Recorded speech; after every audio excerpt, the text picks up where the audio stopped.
जय हिंद छात्रों, स्वागत है आपका सनराइज क्लासेस में। और आज शुरू करेंगे फिर से अपना 50 जीके जीएस मात्र 10 मिनट में। ठीक है, तो सभी छात्रों से मेरा रिक्वेस्ट है कि ये जो हमारी डेली जो क्लास आती है 10 बजे, इसको जरूर से जरूर लिया करें, क्योंकि इसमें आपको बता दें, इसमें जीके जीएस 10 मिनट में जीके जीएस कवर किया जाता है। जो भी हमारा स्टैटिक जीके है बच्चों, जो भी हमारा स्टैटिक जीके है उसको हम 10 मिनट में कवर करने की कोशिश करते हैं। और हमारा ये मकसद ये है कि देखिए, आपने कई सारे एग्जाम का फॉर्म भर रखा है, जैसे रेलवे है, एनटीपीसी है, और उत्तर प्रदेश पुलिस है, एसएससी है, सीजीएल है। तो जो भी स्टैटिक जीके है उसका 10 मिनट में 50 क्वेश्चन का एक बढ़िया से बेहतरीन आपको जीके जीएस मिल जाए, वन लाइनर मिल जाए, ताकि आप लोगों का अच्छा खासा रिवीजन हो जाए। ठीक है, ध्यान देना, पेपर की तैयारी कर रहे हो तो रिवीजन बहुत ज़्यादा जरूरी है। ठीक है, पेपर की तैयारी कर रहे हो तो रिवीजन बहुत ज़्यादा जरूरी है।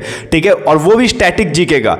सभी सब्जेक्ट का रिवीजन तो इंपॉर्टेंट है ही, लेकिन स्टैटिक जीके को बार बार पढ़ते रहो तो क्या रट सा जाता है। ठीक है, तो स्टैटिक जीके में आप मार बिल्कुल भी नहीं खा सकते। ठीक है, और परसों संडे है, तो संडे को छात्रों मैं आपको बता दूं, संडे को सुबह 10 बजे 150 प्रश्नों की क्लास आएगी। ध्यान देना, संडे को सुबह 10 बजे 150 प्रश्न की क्लास आएगी। सभी छात्र इसको देखना ना भूलें। ठीक है, चलिए तो आगे बढ़ते हैं और देखते हैं कि हमारा जो आज का जीके जीएस है वो क्या है, और 10 मिनट में जो हमें जीके जीएस कवर करना है, आज का स्टैटिक जीके क्या है। तो सबसे पहले थोड़ा बहुत करंट अफेयर से बात करेंगे। पेरिस ओलंपिक 2024 में पुरुषों की 50 मीटर राइफल स्पर्धा में स्वप्निल कुसाले ने कौन सा पदक जीता।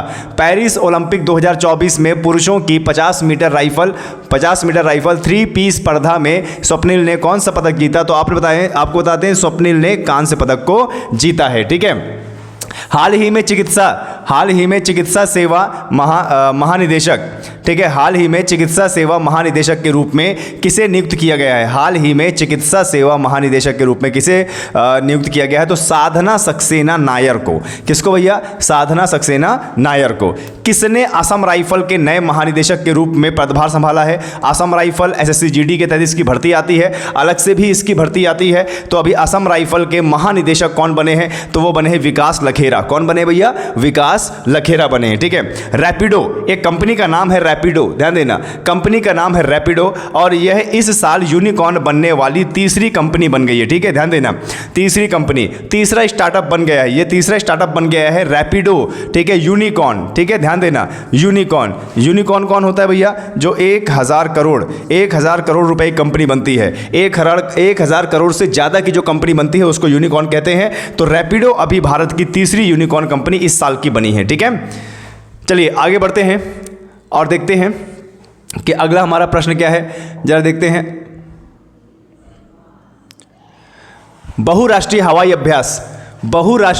हवाई अभ्यास तरंग शक्ति की मेजबानी कौन सा देश कर रहा है। तो इस बार तरंग शक्ति की मेजबानी कर रहा है भारत। ठीक है, ध्यान देना, बहुराष्ट्रीय हवाई अभ्यास तरंग शक्ति युद्ध अभ्यास है 2024 में। कमेंट सेक्शन में बताइए कि तरंग शक्ति किन किन देशों के साथ में, भारत किन किन देशों के साथ में तरंग शक्ति युद्ध अभ्यास करता है। तो इस बार इसकी मेजबानी कौन कर रहा है भैया? भारत। और भारत के साथ में कौन कौन से देश हैं, सबके नाम बताइए कमेंट सेक्शन में। पेरिस ओलंपिक 2024 में भारत ने अब तक तीनों मेडल किस खेल में जीते हैं। पेरिस ओलंपिक 2024 में भारत ने अब तक तीनों मेडल किस खेल में जीते हैं। तो उत्तर होगा निशानेबाजी।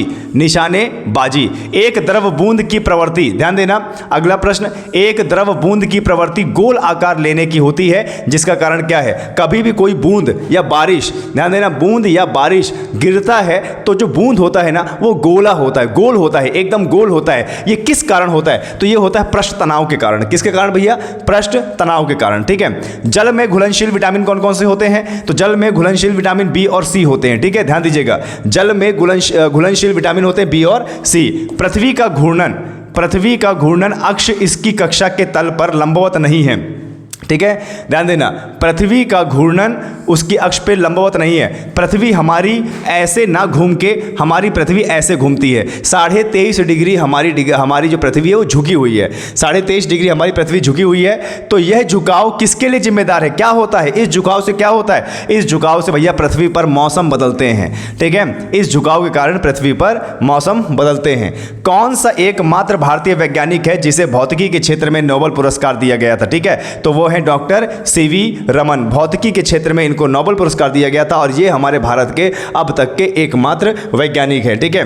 किसने न्यूटन से पूर्व ही बता दिया था कि सभी वस्तुएं पृथ्वी की ओर गुरुत्वाकर्षित होती हैं? किसने? न्यूटन से पहले। भैया गुरुत्वाकर्षण का पता किसने लगाया था? न्यूटन ने। लेकिन हमारे भारत के वैज्ञानिक ने उनसे पहले बता दिया था कि जितनी भी वस्तुएं हैं सब पृथ्वी की ओर आकर्षित होती हैं। वो है भैया ब्रह्मगुप्त ने। किसने भैया?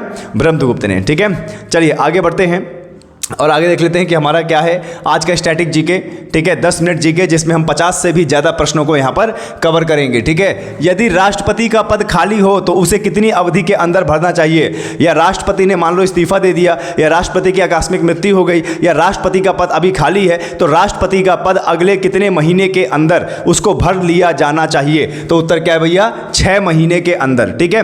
भारतीय संविधान का कौन सा अनुच्छेद जम्मू तथा कश्मीर राज्य को विशेष दर्जा देता है, नहीं देता था? ठीक है, तो वो है अनुच्छेद 370। अनुच्छेद 370 जम्मू और कश्मीर को एक विशेष दर्जा, विशेष राज्य का दर्जा देता था। लेकिन अब जम्मू कश्मीर क्या है भैया? अब जम्मू कश्मीर केंद्र शासित प्रदेश है। राज्यसभा के सदस्य का कार्यकाल कितना होता है? तो राज्यसभा के सदस्य का कार्यकाल होता है 6 वर्ष, 6 वर्ष और हर 2 वर्ष बाद, ध्यान देना, हर 2 वर्ष बाद जो है 1/3 सदस्य को सेवानिवृत्त किया जाता है, ठीक है। भारत की प्रथम रेलगाड़ी द्वारा कितनी दूरी तय की गई थी? ठीक है, हमारे भारत में जब पहली ट्रेन यानी रेलगाड़ी चलाई गई थी तो आपको बता दें वो चलाई गई थी कहाँ से भैया? मुंबई से थाने और कुल 34 किलोमीटर की दूरी तय की गई थी, ठीक है। फोर्थ स्टेट पद किसे संदर्भित करता है? फोर्थ स्टेट यानी चौथा स्तंभ। तो चौथा स्तंभ बोलते हैं प्रेस को, यानी किसको बोलते हैं भैया? मीडिया को। चौथा स्तंभ किसको बोलते हैं? मीडिया को बोलते हैं, ठीक है। भारत के प्रथम उपराष्ट्रपति कौन थे? भारत के प्रथम उपराष्ट्रपति कौन थे? तो भारत के प्रथम उपराष्ट्रपति थे भाई doctor Radhakrishnan, doctor S Radhakrishnan, Bharat के पहले उपराष्ट्रपति, ठीक है। चलिए आगे बढ़ते हैं। रिचर पैमाने से क्या नापा जाता है भाई? तो रिचर पैमाने से मापा जाता है भूकंप की प्रबलता। रिचर पैमाने से मापा जाता है भूकंप की प्रबलता। भारत के उत्तरी मैदानों की मृदा सामान्यता कैसी है? भारत के उत्तरी मैदानों की मृदा यानी उत्तरी मैदान जो हमारे भारत का विशाल मैदान है उसकी मिट्टी कैसी है? तो तलोचन द्वारा बनाई गई है। कैसे बनाई गई है भैया? तलोचन द्वारा बनाई गई है। और जो मृदा है वो कौन सी मृदा है भैया? जलोढ़ मृदा है, ठीक है, जलोढ़ मृदा। अवसाद द्वारा इकट्ठा करने पर उत्तर भारत का मैदान बना है, इसी को बोलते हैं क्या? तलोचन, ठीक है। भारत में सफेद क्रांति का जनक कौन है? सफेद का मतलब श्वेत क्रांति। श्वेत क्रांति का मतलब किससे संबंधित है? दूध से, ठीक है, ध्यान देना। किस संबंधित है भाई? दूध से संबंधित है, ठीक है। तो इसके जनक हैं डॉक्टर वी कुरियन, ठीक है। कौन है भाई? Doctor V Kurien. रणथंभौर चीता शरण स्थल कहां पर है? रणथंभौर चीता शरण स्थल कहां पे है? तो भैया ये राजस्थान में है, ठीक है। भारत के किस राज्य में जनसंख्या घनत्व सर्वाधिक है? भारत में किस राज्य में जनसंख्या घनत्व यानी 1 किलोमीटर के दायरे में सबसे ज्यादा लोग रहते हैं? तो वो है भैया बिहार में, ठीक है। ब्रह्मपुत्र नदी का उद्गम कहां से हुआ है? तो आपको बता दें ब्रह्मपुत्र नदी का जो उद्गम है तिब्बत में कैलाश पर्वत पूर्वी ढाल से हुआ है। कैलाश पर्वत पूर्वी ढाल तिब्बत से। लेकिन अगर झील पूछ ले भैया तो मानसरोवर झील, ठीक है, तिब्बत में मानसरोवर झील है और मानसरोवर झील से ब्रह्मपुत्र नदी का उद्गम हुआ है। मानसरोवर झील से देखो आपको बता दें सिंधु नदी का भी उद्गम होता है और आपको बता दें सतलुज नदी का भी उद्गम होता है और आपको बता दें ब्रह्मपुत्र नदी का भी उद्गम होता है। किससे? मानसरोवर झील से, ठीक है। भारत में कौन सा राज्य सबसे अधिक राज्यों की सीमा स्पर्श करता है? भारत में कौन सा राज्य सबसे अधिक राज्यों से अपनी सीमा अंतरराज्यीय सीमा बनाता है? तो वो है भैया उत्तर प्रदेश। उत्तर प्रदेश आपको बता दें 8 राज्यों से सीमा बनाता है और 1 केंद्र शासित प्रदेश, ध्यान देना, 1 केंद्र शासित प्रदेश से और 1 देश से यानी नेपाल से अपनी बाउंड्री बनाता है। और यही सबसे ज्यादा बाउंड्री बनाने वाला राज्य है हमारा उत्तर प्रदेश। आगे बढ़ते हैं। तेजड़िया यानी बुल, तेजड़िया यानी बुल और मंदड़िया यानी बियर। तेजड़िया यानी बुल और मंदड़िया यानी बियर वाणिज्य के किस पहलू संबंधित है? तो भैया स्टॉक मार्केट संबंधित है। ध्यान दीजिएगा, ये अर्थशास्त्र में बहुत बार पूछता है कि बुल यानी बैल तेजड़िया बोलते हैं, ठीक है, और बियर ये किससे संबंधित है? भालू, ये संबंधित है शेयर मार्केट से, ठीक है, स्टॉक मार्केट से। कौन सा कर ऐसा है जिसके कीमत में वृद्धि नहीं होती? तो आय कर ऐसा होता है जिसके कीमत में वृद्धि नहीं होती। भारत में आर्थिक उदारीकरण का आरंभ कब हुआ? भारत में आर्थिक उदारीकरण का आरंभ कब हुआ? तो आपको बता दें औद्योगिक लाइसेंस नीति में वास्तविक बदलाव बदलाव के साथ में, जब हमारे भारत में औद्योगिकी लाइसेंस नीति में वास्तविक बदलाव किया गया, तब हमारे भारत में आर्थिक उदारीकरण का आरंभ हुआ। ठीक है, निफ्टी निम्नलिखित में से किससे संबंधित है? निफ्टी निम्नलिखित में से किससे संबंधित है? तो आपको बता दें, जो निफ्टी है, निफ्टी संबंधित है एनएसई से, एनएसई सूचकांक। ठीक है, एनएसई सूचकांक से। ठीक है, विश्व स्वर्ण परिषद की रिपोर्ट के अनुसार, विश्व स्वर्ण परिषद की रिपोर्ट के अनुसार कौन सा देश स्वर्ण का सबसे बड़ा आयातक है? ठीक है, आयातक मतलब सोना मंगा रहा है। ठीक है, सोना बाहर से मंगा रहा है, तो आपको बता दें देश कौन सा है? भारत। विश्व में सबसे ज्यादा सोना जो मंगाता है वो कौन है? भारत है। ठीक है, हार्ड करेंसी का क्या मतलब होता है? हार्ड करेंसी का मतलब क्या होता है? वह मुद्रा जिसकी आपूर्ति मांग की अपेक्षा कम होती है। हार्ड करेंसी का मतलब होता है वह मुद्रा जिसकी आपूर्ति मांग की अपेक्षा क्या होती है? कम होती है। ठीक है, चलिए आगे बढ़ते हैं और आगे अपने प्रश्न देख लेते हैं कि हमारे प्रश्न क्या है अभी। पुरी में स्थित जगन्नाथ मंदिर को गंगवंश ने बनवाया था। ठीक है, ध्यान दीजिएगा, जो पुरी है ओडिशा में जगन्नाथ यात्रा निकाली जाती है, बहुत बार एग्जाम में पूछता है। तो ये जो जगन्नाथ का मंदिर है, ये किस वंश के राजाओं ने बनाया था? गंगवंश के राजाओं ने बनाया था। ठीक है, बांग्लादेश में गंगा नदी को क्या कहते हैं? बांग्लादेश में गंगा नदी को पद्मा कहते हैं। ठीक है, बांग्लादेश में गंगा नदी को क्या कहते हैं भाई? पद्मा कहते हैं। और आपको बता दें, ब्रह्मपुत्र नदी को कहते हैं भैया जमुना। ब्रह्मपुत्र नदी को क्या कहते हैं? जमुना। ठीक है, हैदराबाद तथा सिकंदराबाद जुड़वा शहर के नाम से जाने जाते हैं। हैदराबाद और सिकंदराबाद जुड़वा शहर के नाम से जाने जाते हैं। महाभारत का प्राचीन नाम जय संहिता है। विश्व का सबसे बड़ा महाकाव्य है क्या भैया? जय संहिता महाभारत के नाम से प्रचलित है। ठीक है, सबसे प्राचीन वेद कौन सा है? ऋग्वेद। हमारे भारत में सबसे प्राचीन वेद जो है वो ऋग्वेद है, और वेदों की संख्या 4 है। ऋग्वेद, ठीक है, सामवेद, अथर्ववेद और यजुर्वेद। ठीक है, जब आप ऋग्वेद को और सामवेद को और यजुर्वेद को, ध्यान देना, ऋग्वेद, सामवेद और यजुर्वेद को आप जोड़ोगे ना, तो इन तीनों को बोला जाता है वेद त्रयी। क्या बोला जाता है? वेद त्रयी। ठीक है, गायत्री मंत्र लिया गया है कहां से? गायत्री मंत्र ऋग्वेद से लिया गया है। क्लियर है? राष्ट्रपति अपना त्यागपत्र उपराष्ट्रपति को सौंपता है। ठीक है, ध्यान देना, राष्ट्रपति अपना त्यागपत्र उपराष्ट्रपति को सौंपता है हजामती दर्पण के रूप में। हाँ ठीक है, तो ये पॉइंट हो गया।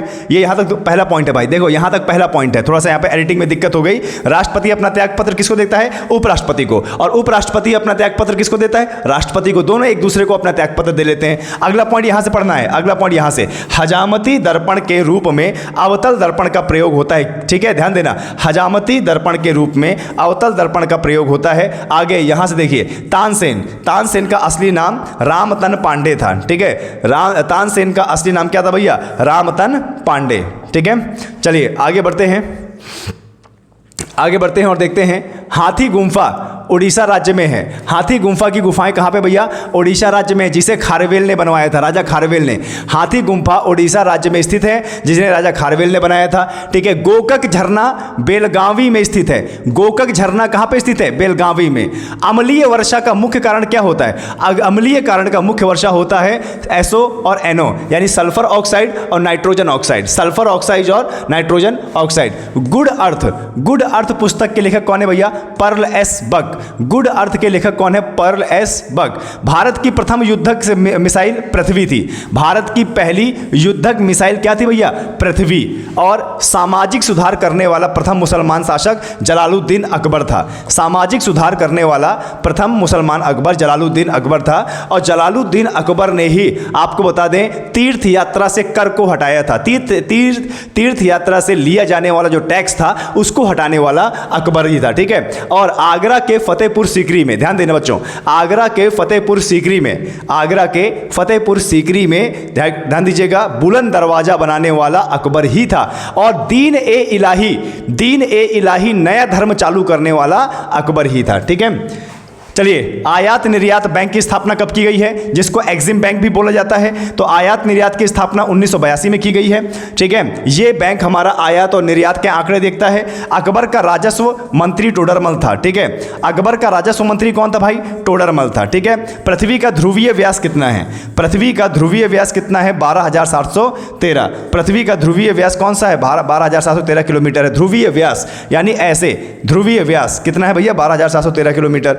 लोहे की निष्करण हेमेटाइट अयस्क से किया जाता है। लोहे का निष्करण किसके द्वारा किया जाता है? हेमेटाइट अयस्क से किया जाता है। ठीक है, चलिए आगे बढ़ते हैं। देश का सबसे बड़ा बंदरगाह, देश का सबसे बड़ा बंदरगाह जिसको नाहवा शेवा भी बोलते हैं, जवाहरलाल नेहरू बंदरगाह कहाँ पे भैया? मुंबई में है। देश का सबसे बड़ा बंदरगाह जिसको नोवा शेवा भी बोलते हैं, इसका नाम है जवाहरलाल नेहरू पोर्ट ट्रस्ट और ये कहाँ पे है? मुंबई में है। ठीक है, 14 बैंकों का राष्ट्रीयकरण कब हुआ था? 1969 में। 14 बैंकों का राष्ट्रीयकरण किया गया था 1969 में। संविधान सभा का गठन कैबिनेट मिशन के तहत किया गया था। ठीक है, ध्यान देना। भारत की प्रथम नागरिक राष्ट्रपति, भारत का प्रथम नागरिक कौन होता है? भारत का प्रथम नागरिक राष्ट्रपति होता है और तीनों सेनाओं का सर्वोच्च कमांडर राष्ट्रपति होता है। और आपको बताते हैं जितनी भी स्कीमें निकाली जाती हैं सब राष्ट्रपति के नाम पे निकाली जाती है। युद्ध की उद्घोषणा भी कौन करता है? राष्ट्रपति करता है। और राष्ट्रपति देश का सर्वोच्च संवैधानिक पद होता है। ठीक है, आगे ध्वनि को डेसिमल में मापा जाता है। गांधी जी का जन्म गुजरात के पोरबंदर में हुआ था 1869 में। गुप्त वंश का संस्थापक श्री गुप्त था। ठीक है, बांग्लादेश की मुद्रा का नाम टका है और सीने बार पारा का अयस्क है। जो सीने बार है वह किसका अयस्क है? पारा का अयस्क है। ठीक है, करो या मरो का नारा गांधी जी ने दिया था सन 1942 में भारत छोड़ो आंदोलन, सन 1942 भारत छोड़ो आंदोलन के समय में गांधी जी ने नारा दिया था करो या मरो का नारा। ठीक है, करो या मरो का नारा। ठीक है, तो चलिए छात्रों यहां तक हमारे 50 क्वेश्चंस कंप्लीट हुए मात्र 10 मिनट में। इसी प्रकार का रिवीजन आप रोज सुबह 10 बजे हमारी क्लास लिया कीजिए, मात्र 10 मिनट लगना है। ठीक है, और संडे को छात्रों 150 क्वेश्चन की सीरीज आएगी, 150 जीके जीएस के स्टैटिक क्वेश्चन की सीरीज आएगी, देखना मत भूलिएगा सुबह 10 बजे संडे को। ठीक है, तो चलिए चलते हैं और आज के लिए इतना ही। फिर रात्रि 8 बजे लेके आते हैं अपनी यूपी जीके स्पेशल क्लास। तब तक के लिए जय हिंद, जय भारत।